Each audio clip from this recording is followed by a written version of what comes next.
Perkenalkan, nama saya Bastanta Ginting dengan NIM 19075111043. Kali ini saya akan membahas pengertian tentang uang. Dalam keseharian di masyarakat, uang sudah digunakan untuk segala keperluan sehari-hari dan sudah menjadi suatu kebutuhan dalam kehidupan perekonomian masyarakat itu sendiri.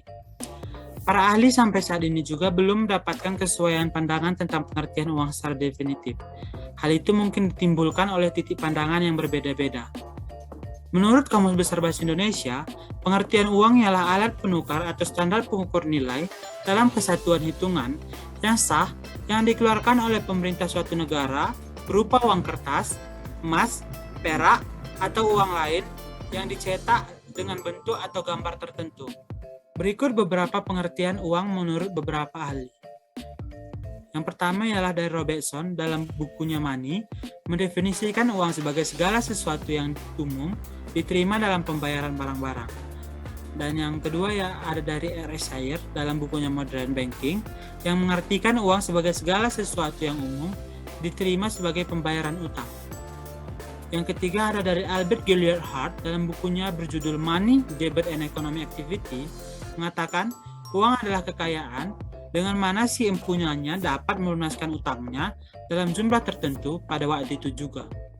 Dan yang keempat ialah ada dari Rollin G. Thomas, mengatakan uang sebagai segala sesuatu yang siap sedia dan biasanya diterima umum atas penjualan barang-barang, jasa-jasa, dan aset lainnya yang berharga dan untuk pembayaran utang. Sekian presentasi dari saya, akan dilanjutkan oleh rekan saya. Terima kasih. Selamat pagi Bapak dosen dan teman-teman. Perkenalkan, saya Anak Agung Intan Aprilia Pertamayanti dengan NIM akhir 047. Pada kesempatan kali ini, saya akan memaparkan materi mengenai pengertian bank.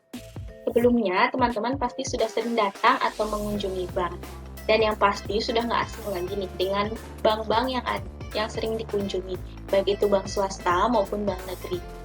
Baik, untuk lebih jelasnya, mari kita bersama-sama lihat apa sih pengertian dari bank. Secara harfiah, bank berasal dari kata bangku, yang mana kata bangku ini berasal dari bahasa Italia, yang berarti bangku. Bangku berarti bangku yang kerap kali digunakan oleh para bankir untuk melakukan kegiatan operasional melayani masyarakat atau nasabah. Yang lambat laun kata bangku ini berubah menjadi bank. Kemudian berdasarkan Undang-Undang Perbankan Republik Indonesia Nomor 10 Tahun 1998, Pasal 1 Ayat 2, dijelaskan bahwa bank ialah badan usaha yang memiliki fungsi menghimpun dana dari masyarakat dalam bentuk simpanan atau tabungan dan menyalurkannya kepada masyarakat dalam bentuk kredit dan atau bentuk lain dengan tujuan untuk meningkatkan taraf hidup masyarakat. Kemudian ada pengertian bank dari Standar Akuntansi Keuangan Nomor 31, yang mana dijelaskan bahwa bank adalah lembaga yang bertindak sebagai perantara keuangan antara pihak yang memiliki kelebihan dana dengan pihak yang membutuhkan dana, serta sebagai lembaga yang berfungsi untuk memperlancar peredaran dana. Kemudian, berdasarkan Undang-Undang Nomor 10 Tahun 1998, Pasal 3, mengenai perbankan, Perbankan Indonesia memiliki fungsi utama untuk menghimpun dan menyalurkan dana, yang mana fungsi bank sebagai penghimpun dana dari masyarakat dapat berupa tabungan, yang mana tabungan ini bisa diambil setiap saat. Kemudian deposito atau tabungan berjangka, yang mana tabungan ini hanya bisa diambil dalam jangka waktu tertentu. Kemudian ada rekening koran atau giro, yang mana dalam penarikannya hanya bisa dilakukan dengan menggunakan cek atau biliet giro. Kemudian, fungsi bank sebagai penyalur dana kepada masyarakat dapat berupa kredit produktif, yang mana kredit atau pinjaman ini diberikan untuk keperluan produksi. Kemudian ada kredit konsumtif, yang mana kredit atau pinjaman ini diberikan untuk keperluan konsumsi. Dan yang terakhir ada perantara lalu lintas pembayaran, yang mana pelayanan dalam fungsi ini dapat berupa transfer dana, melakukan inkaso, dan juga diskonto. Oke, selanjutnya, menurut Undang-Undang Nomor 10 Tahun 1998, dijelaskan bahwa terdapat dua jenis bank dilihat dari fungsinya. Yang pertama ada bank umum, yaitu adalah badan atau lembaga keuangan yang melakukan kegiatan usaha secara konvensional atau berbasis syariah yang berfungsi untuk menghimpun, menyalurkan dana, serta memberikan pelayanan dalam lalu lintas pembayaran. Yang kedua ada Bank Perkreditan Rakyat, yang mana Bank Perkreditan Rakyat ialah lembaga keuangan yang melakukan kegiatan usaha baik secara konvensional maupun berbasis syariah, namun tidak memberikan pelayanan lalu lintas pembayaran seperti layaknya bank umum. Kemudian BPR biasa ditemukan pada kota kecil yang dekat dengan masyarakat yang membutuhkan, karena tujuan dari BPR ini adalah untuk membantu masyarakat kecil yang kesulitan dalam akses ke bank umum. Baik, sekian presentasi dari saya. Materi selanjutnya mengenai lembaga keuangan akan dijelaskan oleh rekan saya. Terima kasih. Perkenalkan, nama saya Lumade Ari Susanti dengan NIM 190751121. Di sini saya akan membahas pengertian dari lembaga keuangan. Lembaga keuangan atau financial institution merupakan suatu lembaga yang dimana kegiatan utamanya mengumpulkan dan menyalurkan dana kepada pihak yang mempunyai dana atau unit surplus terhadap pihak yang membutuhkan dana atau unit defisit tersebut. Adapun juga motivasi yang dapat mendorong aktivitas dari lembaga keuangan dalam menyalurkan dana ialah memperoleh keuntungan atau profit oriented. Orientasi ini terbilang positif karena dapat memicu agar lembaga keuangan bekerja secara efisien, produktif, kreatif, dan inovatif. Adapun juga berbagai definisi, perihal konsep lembaga keuangan tergantung dari sudut mana kita melihat konsep tersebut. Salah satunya ada pendapat yang mengatakan bahwa lembaga keuangan merupakan lembaga kegiatan yang utamanya itu melakukan kegiatan ekonomi secara finansial. Dan juga ada definisi lain yang mengatakan bahwa lembaga keuangan tersebut ialah sebagai suatu badan usaha yang dimana aset utamanya itu berbentuk dalam aset keuangan atau yang bisa disebut dengan financial asset, yang berbentuk berupa tagihan-tagihan, berupa saham, obligasi, dan juga pinjaman, dibandingkan dengan aset non-keuangan atau non-financial asset. Lembaga keuangan ini memberikan kredit dan juga menanamkan dananya pada surat-surat berharga. Lembaga keuangan juga menawarkan secara luas berbagai jenis jasa keuangan seperti simpanan kredit, proteksi asuransi, program pensiun, penyedia mekanisme pembayaran, dan juga mekanisme transfer dana. Lembaga keuangan juga bisa kita sebut sebagai lembaga intermediasi keuangan atau bisa disebut dengan financial intermediation. Kenapa kita bisa sebut seperti itu? Dilihat dari fungsi pokoknya, yang dimana lembaga keuangan ini melakukan intermediasi terhadap defisit unit dan juga surplus unit. Nah, ada pun juga di sini definisi dari menurut Undang-Undang Nomor 14 Tahun 1967 mengenai tentang pokok-pokok perbankan.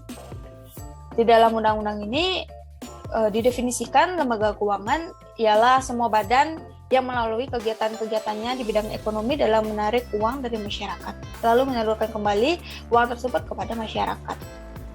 Nah, secara umum bisa kita lihat dalam lembaga keuangan ini bisa kita bandingkan, bisa kita kelompokkan dalam dua bentuk, yaitu bank dan juga bukan bank. Baik bank maupun bukan bank itu memiliki tugas yang sama, yaitu dalam menghimpun dan menyalurkan dananya. Cuman ada perbedaannya itu yang terletak pada cara menghimpun dan menyalurkan dananya. Dalam menghimpun dana dari masyarakat yang dilakukan oleh lembaga perbankan itu dilakukan secara langsung maupun tidak langsung. Sedangkan pada lembaga keuangan bukan bank itu hanya dapat menghimpun dana secara tidak langsung atau hanya melalui bentuk kertas berharga, pinjaman atau kredit maupun penyertaan. Nah, pada lembaga keuangan ini ada 3 macam lembaga keuangan bank, yaitu bank sentral, bank umum, dan juga bank perkreditan rakyat. Lalu pada lembaga keuangan bukan bank yang ada di Indonesia itu diantaranya ada pegadaian, pasar modal, asuransi, perusahaan sewa guna atau leasing, atau multifinansi, dan juga dana pensiun. Baik, sekian presentasi dari saya, akan dilanjutkan oleh rekan kelompok saya. Dipersilakan untuk memaparkan materi yang selanjutnya. Terima kasih. Perkenalkan, nama saya Nika Dedehra Utami dengan NIM akhir 277 akan menjelaskan mengenai arti penting bank sentral. Jumlah uang yang beredar dapat mempengaruhi tingkat kegiatan perekonomian sehingga perlu diciptakanlah sebuah sistem pembayaran yang dapat digunakan untuk mengatasi permasalahan perekonomian. Adapun tujuan utama Bank Indonesia yaitu mewujudkan dan menjaga agar nilai tukar rupiah tetap stabil. Bank sentral memiliki arti penting dalam merumuskan kebijakan ekonomi makro khususnya di bidang moneter yang digunakan sebagai upaya pengendalian kestabilan nilai tukar Indonesia. Kebijakan moneter sendiri merupakan sebuah tindakan pengendalian yang dilakukan oleh bank sentral untuk dapat mempengaruhi jumlah uang yang beredar di masyarakat. Bank sentral sebagai otoritas moneter pada umumnya memiliki keterlibatan dalam penyelenggaraan sistem pembayaran, terutama sebagai pembuat kebijakan, pengatur, penyelenggara, serta pengawas. Agar kebijakan yang ditetapkan oleh bank sentral dapat berjalan dengan baik, maka diperlukannya independensi bank. Independen yang dimaksud yaitu mempunyai tujuan yang jelas dan memiliki kebebasan dalam menentukan kebijakan moneternya tanpa pengaruh campur tangan oleh pemerintah ataupun politik ekonomi. Baik, sekian dari saya, akan dilanjutkan oleh rekan saya. Baik, perkenalkan nama saya Kanaya dengan NIM 19075111281. Saya akan melanjutkan presentasi dari rekan saya. Pada pokok pembahasan selanjutnya yaitu mengenai peran dan fungsi bank sentral dalam perekonomian. Saya akan membahas mengenai peran bank sentral dalam perekonomian. Yang pertama yaitu menjaga stabilitas moneter.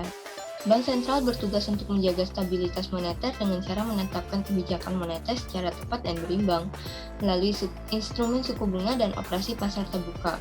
Suku bunga ini pada umumnya akan menjadi acuan bagi perbankan untuk mengeluarkan kredit dalam mendukung berkembangnya perekonomian. Jika suku bunga yang ditetapkan oleh bank sentral terlalu ketat, maka kegiatan perekonomian tidak akan dapat berjalan.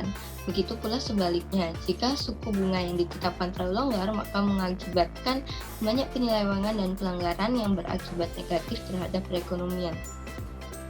Yang kedua yaitu memelihara cadangan devisa negara. Salah satu aset terpenting yang dimiliki oleh negara adalah devisa negara. Bank sentral berperan untuk memelihara cadangan devisa. Jika semakin besar devisa negara, maka negara akan maju dan penuh inovasi. Sebaliknya, jika devisa rendah, maka negara akan sulit untuk mencapai kemajuan dan kemakmuran. Ada dua sistem yang diterapkan untuk memelihara devisa negara. Yang pertama yaitu internal reserve yang menangani jumlah peredaran uang yang ada di masyarakat, lalu yang kedua external reserve yang yaitu menangani tentang alat pembayaran internasional. Lalu peran yang ketiga yaitu mengawasi perbankan. Bank sentral mempunyai peran untuk mengawasi bank-bank yang ada di bawah naungannya.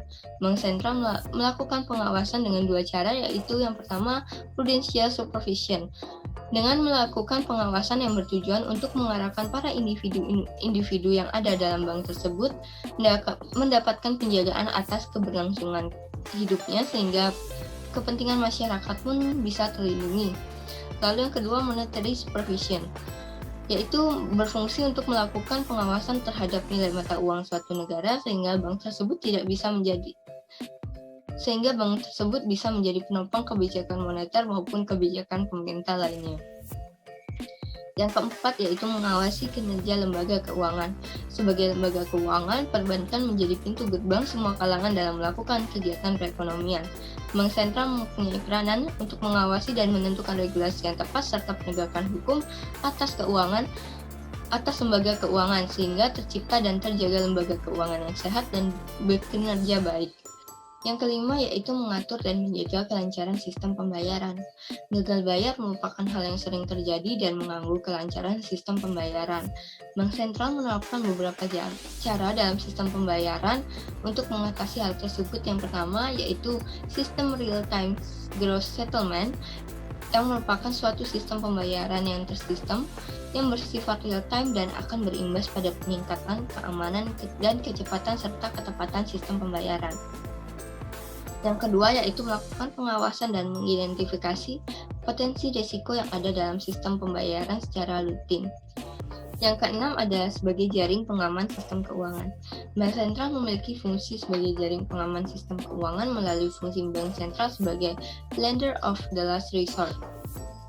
Peran ini merupakan peran tradisional bank sentral untuk mengelola krisis guna menghindari terjadinya ketidakstabilan sistem keuangan. Dalam peran ini termasuk juga penyediaan likuiditas saat kondisi normal maupun saat kondisi kritis. Bank sentral dalam peranannya melakukan pertimbangan atas risiko sistemik dan menerapkan persyaratan yang ketat dalam upaya menyediakan likuiditas bagi pihak yang membutuhkan. Yang ketujuh yaitu menciptakan uang viral.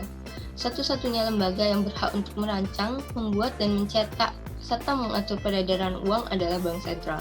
Bank Sentral melihat situasi dan kondisi dalam masyarakat sebelum melakukan pencetakan uang. Bank Sentral akan mengurangi peredaran uang ketika terjadi inflasi. Lalu yang kedelapan adalah menjadi perantara keuangan. Bank sentral juga memiliki peran sebagai perantara atau jembatan antar dua pihak yang saling membutuhkan, yaitu pihak yang membutuhkan dana dengan pihak yang kelebihan dana. Yang kesembilan, yaitu mengelola arus pembayaran dan pelayanan jasa-jasa seputar perbankan. Bank sentral melakukan pengelolaan arus pembayaran dan pelayanan jasa-jasa perbankan dengan berbagai kegiatan diantaranya, yaitu menghimpun dan mengumpulkan dana dari masyarakat dalam bentuk simpanan yang berupa giro, deposito yang berjangka, sertifikat deposito, tabungan, dan bentuk lainnya yang sejenis dengan hal tersebut, lalu memberikan dan meminjamkan kredit bagi masyarakat yang ingin memiliki usaha mandiri, menerbitkan surat atau tanda bukti pengakuan hutang, baik hutang yang memiliki jangka waktu panjang maupun berjangka waktu yang pendek. Yang ke-10 yaitu menjalankan riset dan pemantauan. Bank sentral secara rutin mencari dan menggali segala informasi penting terutama yang mampu mengancam stabilitas keuangan negara. Bank sentral dapat melakukan pemantauan yang bersifat makroprudensial, artinya Bank sentral dapat memantau dan memonitor kerentanan yang dimiliki oleh sektor keuangan serta mendeteksi dan mencari potensi yang tidak diduga yang biasanya berdampak pada stabilitas sistem keuangan negara. Sekian pemaparan saya mengenai peran Bank Sentral dalam perekonomian. Pemaparan selanjutnya akan dilanjutkan oleh rekan saya. Terima kasih.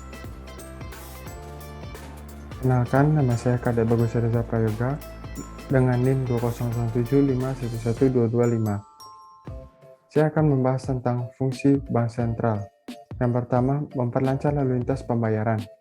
Untuk memperlancar lalu lintas pembayaran, Bank Indonesia menciptakan uang kartal serta menyelenggarakan clearing antar bank umum dalam rangka mengatur dan menjaga kelancaran sistem pembayaran. Bank Indonesia berwenang sebagai melaksanakan dan memberikan persetujuan izin atas penyelenggara jasa sistem pembayaran oleh finansial institusi itu sendiri, mewajibkan penyelenggara jasa sistem pembayaran untuk menyampaikan laporan tentang kegiatannya, dan yang terakhir menetapkan penggunaan alat pembayaran. Yang kedua, sebagai bankir, agen, dan penasihat pemerintah. Bank sentral sebagai bankir, yang pertama memelihara rekening pemerintah, yang kedua memberikan pinjaman sementara, yang ketiga memberikan pinjaman khusus. Bank sentral sebagai agen dan penasihat pemerintah. Yang pertama, mengadministrasi dan mengelola hutang nasional, yang kedua memberikan jasa pembayaran bunga atas hutang, dan yang terakhir memberikan saran dan masukan sebuah informasi mengenai bagaimana kegiatan pasar uang dan modal itu sendiri. Yang ketiga, memelihara cadangan kas bank umum. Kebijakan cadangan kas adalah kebijakan bank sentral untuk menambah dan mengurangi jumlah uang yang beredar dengan cara menaikkan atau menurunkan dengan cadangan minimum yang harus dipenuhi oleh bank umum itu sendiri dalam mengedarkan atau memberikan kredit kepada masyarakat agar berjalan lancar. Jika bank sentral menaikkan cadangan kas, berarti bank sentral itu butuh mengurangi taksiran uang yang beredar. Dan jika bank sentral menurunkan modal kas, berarti bank sentral ingin menambah jumlah uang yang beredar. Yang keempat, memelihara cadangan devisa negara. Bank sentral berfungsi sebagai internal reserve untuk keperluan jumlah uang beredar, external reserve untuk alat pembayaran internasional, dan yang terakhir sebagai banker bank. Yang kelima, mengawasi kredit. Kebijakan pelunasan industri perbankan di masa datang diarahkan perbankan yang sehat, kuat, dan efisien guna menciptakan kestabilan sistem keuangan yang pada gilirannya akan berguna membangun perekonomian nasional secara berkesinambungan. Dan yang terakhir, mengawasi bank. Tugas mengawasi bank akan dilakukan oleh lembaga pengawasan sektor jasa keuangan yang independen dan dibentuk dengan sebuah undang-undang yang dikenal dengan Otoritas Jasa Keuangan yang disebut sekarang dengan OJK. Sekian presentasi saya. Mohon maaf apabila ada salah kata. Sekian dan terima kasih.